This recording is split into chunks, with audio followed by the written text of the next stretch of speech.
અમદાવાદના મણિનગરની 7 ડે સ્કૂલમાં વિદ્યાર્થીની હત્યાના મામલામાં વધુ ઘેરા પ્રત્યાઘાત પડ્યા છે અને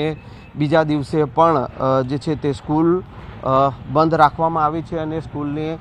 અંદર અને સ્કૂલની આસપાસ પોલીસ પ્રોટેક્શનને લઈને મોટી સંખ્યામાં પોલીસ તૈનાત કરવામાં આવી છે। સ્કૂલની જો વાત કરીએ તો સ્કૂલ પ્રિમાઇસીસમાં પણ મોટી સંખ્યામાં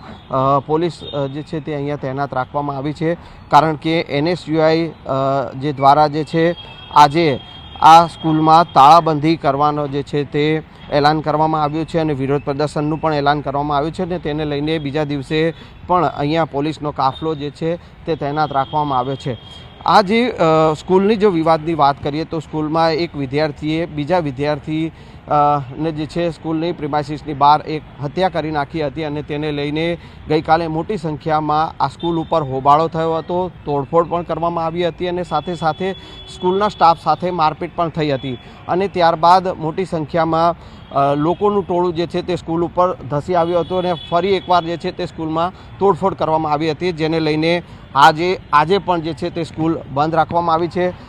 અમદાવાદ જિલ્લા શિક્ષણ અધિકારીએ આ સમગ્ર મામલો થાળે ન પડે ત્યાં સુધી સ્કૂલ બંધ સ્કૂલમાં ઓફલાઈન શિક્ષણ બંધ રાખવાનો આદેશ કર્યો છે અને સાથે સાથે વિદ્યાર્થીઓ કે જે વિદ્યાર્થીઓ મોટી સંખ્યામાં આ સ્કૂલમાં અભ્યાસ કરે છે તો તેઓનો અભ્યાસ ન બગડે તેને લઈને ઓનલાઈન અભ્યાસ કરાવવાનો આદેશ કર્યો છે। જો શિક્ષકોએ ઓનલાઈન અભ્યાસ કરવા માટે અહીંયા સ્કૂલ ઉપર આવવું પડે તો તેઓને પણ પોલીસ પ્રોટેક્શન આપવું તે પ્રકારનો પણ આદેશ કરવામાં આવ્યો છે, એટલે કે જ્યાં સુધી આ સમગ્ર મામલો થાળે નહીં પડે ત્યાં સુધી આ સ્કૂલ જે છે તેમાં ઓફલાઈન શિક્ષણ જે છે તે બંધ રહેશે। પરંતુ હાલની વાત કરીએ તો હાલ આ સમગ્ર મામલે સ્કૂલમાં મોટી સંખ્યામાં પોલીસનો કાફલો તૈનાત રાખવામાં આવ્યો છે। મણિનગરની 7 ડે સ્કૂલના વિદ્યાર્થીની હત્યાના મામલાના ઘેરા પ્રત્યાઘાત પડ્યા છે અને ગઈકાલે મોટી સંખ્યામાં જે સંગઠનો દ્વારા અને જે વાલીઓ દ્વારા જે છે તે સ્કૂલ પર હોબાળો મચાવવામાં આવ્યો હતો અને VHP દ્વારા જે છે તે સ્કૂલનું બંધનું એલાન આપવામાં આવ્યું છે। સાથે સાથે ઈસનપુર અને કાંકરિયા અને મણિનગર વિસ્તારની તમામ શાળાઓમાં બંધનું એલાન આપવામાં આવ્યું છે અને તેના પગલે મણિનગર, ઈસનપુર અને કાંકરિયા વિસ્તારની જે શાળાઓ જે છે તેઓએ સ્વયંભૂ આજે બંધ રાખ્યું છે।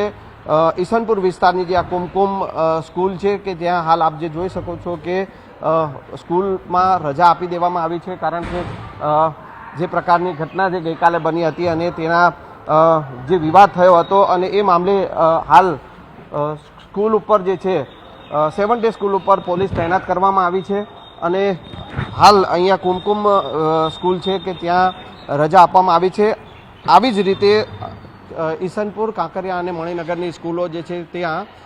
બંધનું એલાન આપવામાં આવ્યું છે।